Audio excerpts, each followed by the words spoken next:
आपका 2024 में मोदी को कॉन्फिडेंस या नो कॉन्फिडेंस, हम आज इसी पर बात कर रहे हैं। राहुल गांधी नरेंद्र मोदी के खिलाफ एक मजबूत मोर्चा बनाने की कोशिश कर रहे हैं, लेकिन क्या राहुल की मुंबई में होने वाली इंडिया अलायंस की बैठक से पहले कोई बड़ा झटका लगने वाला है?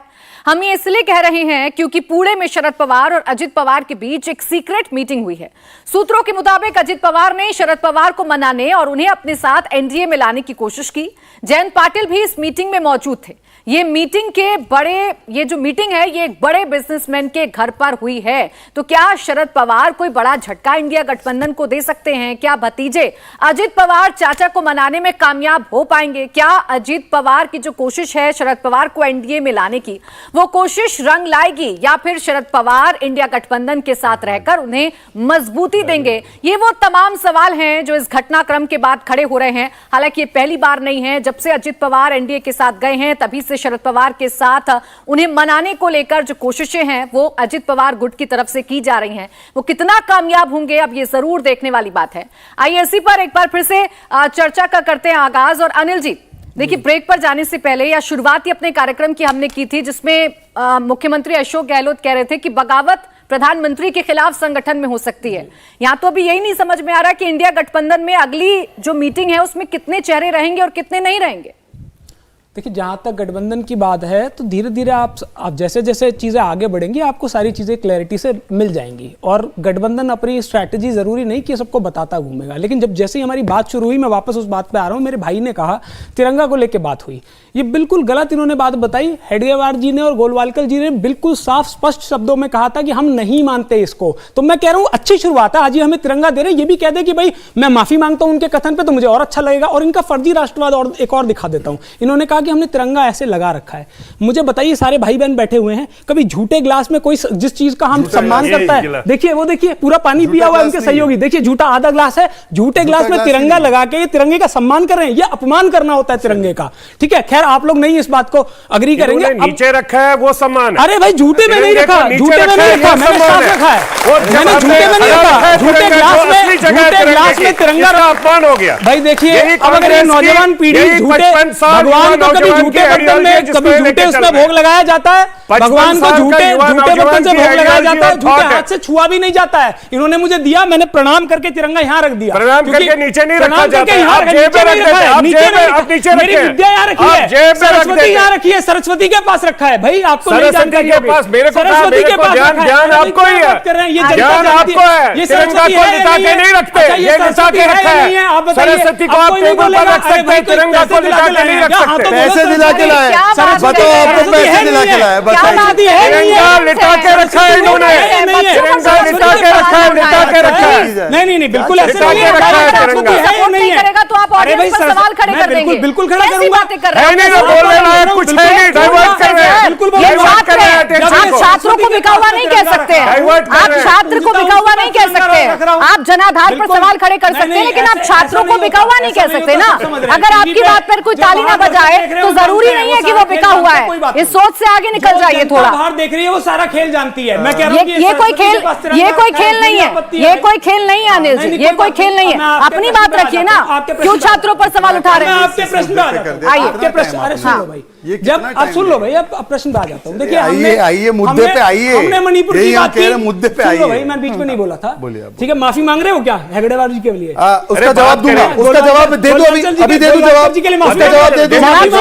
चलिए, उन्होंने जवाब पूछा तो जवाब ले लो, जवाब ले लो, नहीं जवाब ले लो, प्राची जी इसका जवाब ले लो, इसका जवाब ले लो, जवाब ले लो, प्राची जी जवाब ले लो, थोड़ी ना प्राची जी, पूरा जवाब, प्राची जी अब मैं जवाब देंगे, प्राची जी जवाब ले लो, हेडगेवार जी के विषय में जवाब ले लो, हेडगेवार जी के विषय में जवाब ले लो। देखिए एक सेकंड, अब देखिए मेरी मुद्दे पे पहले बात करना। प्राची जी अभी सवाल पूछा, अभी सवाल पूछा, जवाब नहीं, सवाल पूछना, जवाब भाग जाना है, सवाल पूछकर भाग जाना है, सवाल पूछकर भाग जाना है, जैसे पार्लियामेंट से भागे। अब वो सवाल का जवाब, आपने सवाल पूछा, 10 सेकंड में बताइए। 20 सेकंड में दूंगा जवाब, फिर उसके बाद ये बोलो। ठीक है, इन्होंने हेडगेवार जी के विषय में बोला, मैं आपको बताऊं 1942 में पटना सेक्रेटेरिएट पर जब तिरंगा लग रहा था, तब दो लोगों ने उस तिरंगे को लगाने के लिए देवीपत चौधरी और जगतपति कुमार ने छाती पर गोली खाई। वो आरएसएस के कार्यकर्ता थे। हेडगेवार जी सेडिशन के केस में अंदर गए। जब वो बाहर आए, मोतीलाल नेहरू ने स्वागत किया था। मोतीलाल नेहरू ने कहा कि आप बहुत ही स्वतंत्रता के लिए इस उत्कृष्ट भाव से लड़ रहे हैं, इसीलिए उन्होंने स्वागत किया। अरे बताइए, और दूसरी बात बकायदा स्टेटमेंट है। अरे भाई कहां स्टेटमेंट है? इनके स्टेटमेंट मैं जानता हूं, पर एक सेकंड, एक लास्ट वाक्य बिल्कुल नहीं आया। लास्ट वाक्य 20 सेकंड हो गए। लास्ट वाक्य 20 सेकंड। फिर आपके पास आ रही हूं, आप बोलते डिबेट का तरीका मैच्योरली होना चाहिए। देखिए, एक जगह थी जहां पर भारत का तिरंगा लहरा रहा था, कट्टा चीवू। वो कच्चा चीवू 74 में किसने श्रीलंका को सौंप दिया और वहां पर भारत का तिरंगा नीचे हुआ? बताइए एक बार कि 74 में कच्चा चीवू क्यों दे दिया आपने? बताइए उसके बारे में। नहीं, नारेबाजी कोई नारेबाजी नहीं। बोलिए अनिल जी, बोलिए। तिरंगे का अपमान हुआ। कच्चा चीवू क्यों दे दिया आपने? कच्चा चीवू में भारत का तिरंगा लहराता था। ये है कच्चा चीवू। ये कच्चा चीवू भारत और श्रीलंका के बीच तिरंगा लहराता था। बोलिए ना। इन्होंने आक्षेप। कच्चा चीवू का जवाब दो। सुन लो भाई, अब कच्चा चीवू का जवाब दूंगा, सब पे दूंगा एक-एक। कच्चा चीवू से कश्मीर पे पहुंच गए, इन्होंने मणिपुर पे बात नहीं होने ली। कच्चा चीवू पर जवाब दो पहले आप। पहले कच्चा चीवू पर जवाब दो। इनको पहले कच्चा चीवू पर जवाब दो। इसलिए क्यों नहीं दे रहे जवाब? गोलवालकर पे माफी मांगो। गोलवालकर पे माफी मांगो। मेरी देखिए ऐसे नहीं। संजय जी प्लीज, संजय जी बीच में कच्चा चीवू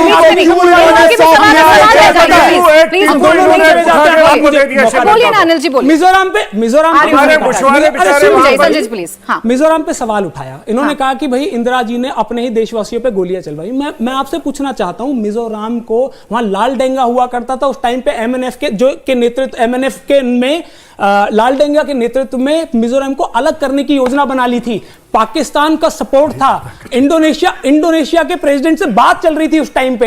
और सुन लीजिए, इंडोनेशिया के प्रेसिडेंट अरे सुकार्नो थे उस टाइम पे। सुन लो भाई, पढ़ा करो। बताओ। देखिए, उस समय असम राइफल्स के कैंप पर तिरंगा हटा के लाल झंडा फहरा दिया गया था। ऐसे उपद्रवियों को आपने वायुसेना से सिविलियन पर बम कोई भी, सुनिए शहजाद, कोई भी इस देश के किसी ठीक है, आप लोगों के आरोप प्रत्यारोप चलते रहेंगे। सवाल है कुछ ऑडियंस प्लीज चीन के सामने करके कच्चा चीवू क्यों दिया आपने? 183 कच्चा चीवू टिप्पू क्यों दे दिया उसको? चुप तो कर दूं प्लीज, ऑडियंस के सवाल ले लें। बिल्कुल। बोलिए। मेरा सवाल है कांग्रेस के प्रवक्ता से। 50 साल कांग्रेस की सरकार रही, कश्मीर के अंदर हरा झंडा लहराता था। जब से बीजेपी की सरकार अब ये लहराता है पूरे कश्मीर। भारत माता की झूठ बोला जा रहा है। व्हाट्सएप का ज्ञान यहाँ पे बांट रहे हैं। कौन सी किताब? व्हाट्सएप की आप ऑडियंस पर क्यों ना रहे? सवाल है, कहाँ लिखा है ये? अच्छा, युवा का सवाल है। नई पीढ़ी क्या सीख के जाएगी यहाँ से? बाबूजी आप अपनी उम्र भी देखिए, नई पीढ़ी क्या सीख के जाएगी? बाबूजी ये देखिए क्या झूठ अनिल जी रुक जाइए, पूछे किताब का नाम बताइए। अरे जवाब, सवाल, एक और सवाल। क्या आप ऑडियंस से उलझने लग गए? बोलिए। मेरा सवाल माननीय अनिल जी से है। जैसे आपने अभी झंडे को भगवान बोला था, तो भगवान को कोई ऐसे रखता है, झंडा लहराने के लिए रखता है, बिल्कुल ठीक बात है। मैंने पहले भी बताया, बिना उलझे, बिना गुस्से के एक छोटा सा जवाब, ताकि सत्यप्रकाश जी इंतजार कर रहे हैं। हाँ, पुस्तक हमारे हिंदू धर्म में माँ सरस्वती होती है। मेरे पास कोई और जगह नहीं है। यहाँ तिरंगा जो है कहीं पे लगाया जाता है। तिरंगा कहीं लगाया जाता है। मैं झूठे ग्लास में, उन्होंने झूठे ग्लास में लगाया, मैंने नहीं लगाया। मैंने अपनी विद्या के पास, मैंने माँ सरस्वती के बगल में तिरंगे को विराजमान किया, जो कि सम्मान है। यदि आप उन्हें फर्जी राष्ट्रवाद की नजरों से देखोगे तो आपको अपमान। ठीक है, सत्यप्रकाश जी बोलिए। अब तिरंगा में 3 रंग है। एक न्याय चक्र है, उसके प्रति सबकी प्रतिबद्धता होनी चाहिए, जो संविधान का शपथ लेते हैं, जो इस देश का नागरिक है। क्या मणिपुर की लड़कियों को न्याय मिला? 100 दिन तक खामोशी एक प्रधानमंत्री रह जाए, ये दुनिया के किसी देश में नहीं हुआ, इतिहास में नहीं हुआ है कि पूरी की पूरी आत्मा को नग्न घुमाया जाए। उस 2 महिलाओं को नग्न नहीं घुमाया गया। उस दिन भारत माता शर्मसार हुई थी। जिस दिन कानपुर में 2 महिलाएं बुलडोजर के आग में मर गई, उस दिन भारत माता शर्मसार हुई। जिस दिन हाथरस में एक दलित बच्ची को उसकी मौत के बाद उसके रात में बिना माता पिता की आज्ञा के जला दिया गया, उस दिन भारत माता शर्मसार हुई। इस देश के किसी भी हिस्से में किसी भी महिला, बच्ची, लड़कियों के साथ कोई भी जुर्म होता है, उस सरकार की जिम्मेदारी है, और जो सरकार इसके खिलाफ काम नहीं करती, भारत माता कमजोर और शर्मसार होती है। पहलवान नहीं, रुक जाइए, पहलवान 1 महीने तक बैठे रहे जंतर मंतर पर, दिल्ली पुलिस ने घसीट के उठाया।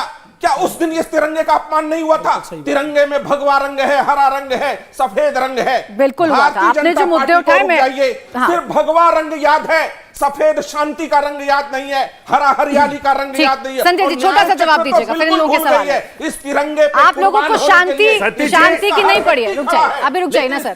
सत्यप्रकाश जी प्लीज रुक जाइए, बोलिए, छोटा सा जवाब दीजिएगा प्लीज। घर घर तिरंगा है, और जब तक ये तिरंगा है तो प्रधानमंत्री आ गई सत्यप्रकाश जी, सत्यप्रकाश जी आ गई आपकी बात। ये जो सारे मुद्दे हैं उस पे भी तो नहीं बोले ना, उस पर भी तो खामोशी रही है हमेशा सरकार की तरफ से। बिल्कुल ठीक। सती जी बड़ी बड़ी बातें कर रहे हैं, ये आपने बिहार के बारे में भी डाटा तो निकाले, पूरा देश देखता है बिहार में क्या हाल होता है।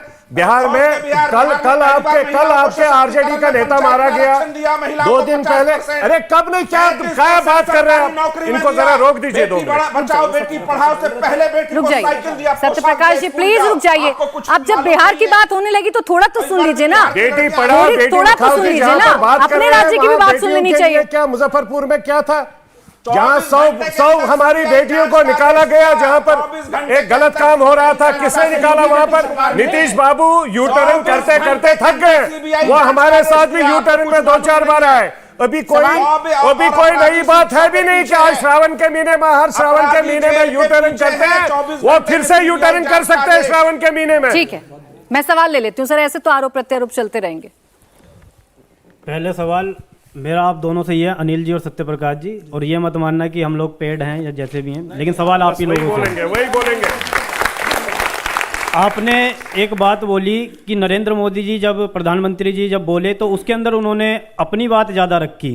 अगर कोई प्रधानमंत्री देश की गरीबी को अपनी गरीबी से जोड़कर देखता है और उसको दूर करने के लिए कार्य करता है, सुन लीजिए please please, let me complete. छोटा सा सवाल लेना है, सवाल लेना, अपनी बात नहीं कहती, सवाल लीजिए। तो उसमें गलत क्या है? अगर बता रहा हूँ गलत क्या है, गलत क्या है। हाँ बता दो। गलत ये है कि जब आप गरीबी की बात करते हैं लेकिन अमीरी पूरी एंजॉय करते हैं। जब आप 15 लाख का सूट पहनते हैं तो आप गरीब नहीं होते हैं। जब आप सैकड़ों करोड़ की गाड़ी में चलते हैं तो आप गरीब नहीं होते हैं। वो प्रधानमंत्री का प्रोटोकॉल है भाई।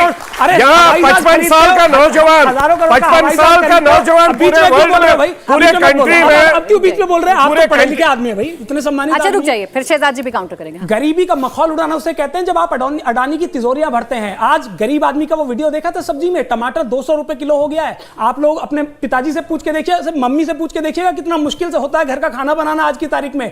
जो डीजल पेट्रोल जब 50 रुपए में महंगा लगता था, आज 100 पार हो गया, आज महंगा नहीं लग रहा। ये गरीबी का मजाक उड़ाना है। जो सिलेंडर 500 का होता था वो राजस्थान में आज भी 500 का है, लेकिन पूरे देश में 1200 का मिल रहा है। मैं जवाब छोटे जवाब रखेंगे तो ठीक रहेगा। शहजाद जी, महंगाई का मुद्दा बहुत बड़ा मुद्दा, सारी चीजों पे मैं आ रहा हूँ। वैसे टमाटर खरीदने जाते तो उनको पता चलता कि उसमें आज गिरावट हुई है बड़ी मात्रा में। महाराष्ट्र में 55। एनीवे ये जाते नहीं है बाजार, इनको पता नहीं था। माना तो सही कि नहीं किया। 10% इन्फ्लेशन देने वाले ये थे, आज 4.5% इन्फ्लेशन है। ये भी जान लो बात को। दिख रहा है इन्फ्लेशन भाई, देखिए आंकड़ों में मत उलझाओ। ये देखिए ऐसे जनता समझती है। महंगाई पर अगर जवाब चाहिए, मैंने आपके गेस्ट कोऑर्डिनेटर को पहले ही बोला था ये ऐसे ही करेंगे। देखिए अगर महंगाई पर जवाब चाहिए तो एक बार सुन मेरे बीच में बोला था, इसलिए बोला। मैंने एक शब्द नहीं बोला, बहस नहीं चल रही है। मैंने एक शब्द नहीं किया तो मैं भी करूंगा, बच्चों का खेल नहीं है। इन्होंने कहा कि अब देखिए हवाई जहाज में प्रधानमंत्री घूम रहे हैं, हवाई जहाज में अपना बर्थडे केक काटते थे, आज हवाई जहाज में वैक्सीन जाता है। आज हवाई जहाज में वैक्सीन जाता है। अब दूसरी बात, प्राची मैं आपसे हाथ जोड़ रहा हूँ, मैं हाथ जोड़ रहा हूँ, मैं कभी बीच में नहीं बोलता। प्राची जी आपके शो में मैं लगभग रोज रहता हूँ, मैं कभी बीच में नहीं बोलता। आपको मेरा चरित्र और स्वभाव पता है। प्लीज ऐसे डिबेट डिस्टर्ब होती है, जनता ट्यून ऑफ कर देती है। प्लीज मैं आपसे हाथ जोड़ रहा हूँ। इन्होंने एक कहा, देखिए छोटे छोटे जवाब रखिए क्योंकि उनके सवाल। प्राची जी मैं आपसे हाथ जोड़ के मैं अपने समय के लिए आपसे गिड़गिड़ा कर मांग रहा हूँ। कोई गिड़गिड़ाने की जरूरत नहीं। अधीर रंजन जी को भी हमने अपने समय से समय दिया, पर मुझे अपना समय नहीं मिल रहा। अपने 2 भाजपा के सांसदों तक को तो समय भाई दे दो। प्राची जी हाथ जोड़ रहा हूं, प्राची जी हाथ जोड़ आपके सामने। देवी हाथ जोड़ने की जरूरत नहीं है, हमारा समय हमको दे दो देवी। जोड़ेगा आपको संरक्षण की जरूरत पड़ेगी। बोलिए चलिए प्राची जी, इन्होंने कहा कि मैंने झूठे ग्लास पर तिरंगा लगाया। ये शहजाद पूनावाला का गला कट जाएगा ना तभी तिरंगा ऊपर रहेगा। मैं अपने गले पर भी तिरंगे को लगाऊंगा, पर इन्होंने तिरंगे को नीचे रखवा दिया। और इन्होंने तिरंगे को नीचे ऐसे रखवाया कि ये आईसिस के झंडे, ये आईसिस के झंडे लहराते थे, आज आईसिस के झंडे को उखाड़ फेंककर हमने लाल चौक पर भारत माता की है और नारे से लगा दिया तिरंगा। बोलो भारत माता की, भारत माता की। कोई आतंकी, कोई पत्थरबाज उठा के देखे, हम उसके ऊपर तिरंगा लगाएंगे। आप सवाल बोलिए। कोलवालकर माफी बोलिए, आवाज आ रही है, बोलिए। हेलो, पहला तो मेरा आंसर है आपको कि आंसर के सवाल, एक सेकंड, कि सारे लोग कांग्रेस ही नहीं होते, सारे लोग कांग्रेस ही नहीं होते, आपकी तरह पैसे दे के इकट्ठे करने वाले नहीं होते।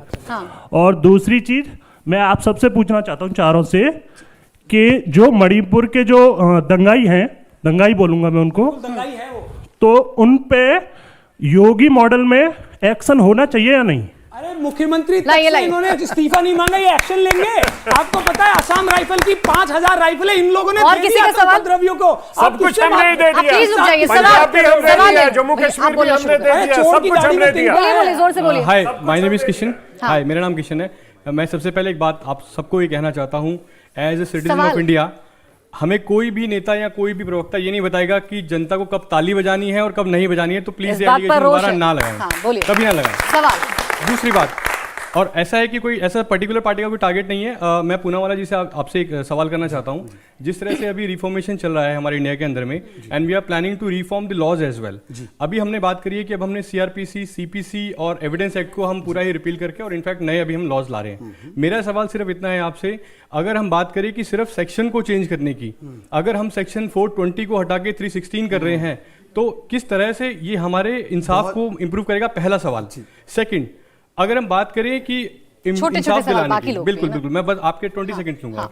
अगर मैं बात करूं इंसाफ की, तो इंसाफ के अंदर में हमें जिस तरह से हम ये कानून के अंदरों में चेंज कर रहे हैं, तो हमें सीपीसी को भी ध्यान में रखना पड़ेगा। और दूसरा मेन मुद्दा ये है जो मैं कहना चाहूंगा आपसे, कि अगर हम न्याय की बात करें, अगर हम देखें कि अभी आज की डेट में जो हमारे हाई कोर्ट्स हैं all over India, 25 high courts के अंदर में आपके सवाल रह जाएगा, जवाब नहीं आएगा, एक छोटा सवाल, जवाब आने दीजिए। 1114 जजेस हैं हमारे पास में, और जजेस में 840 परमानेंट जजेस हैं। आप बताएंगे कि उसके लिए क्या अपने पास में ऑप्शंस हैं जिसमें जवाब दे दीजिए।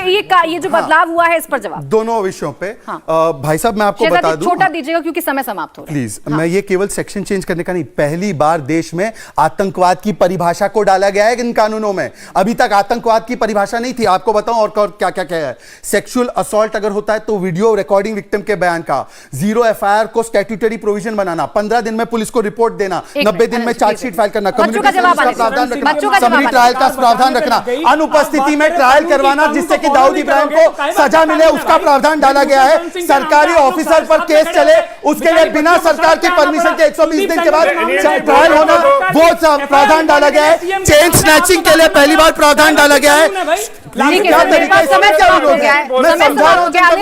आप सवाल आते हैं तो सवालों का जवाब भी आने दीजिए ना। बहुत शुक्रिया आप सभी का हमारे साथ इस चर्चा में जुड़ने के लिए। 2024 में 120 का सवाल, कौन जीतेगा यूपी और बिहार? इंडिया टीवी हर वक्त हर जगह डाउनलोड करने के लिए सर्च करें India TV news Google play store या ऐप स्टोर पर।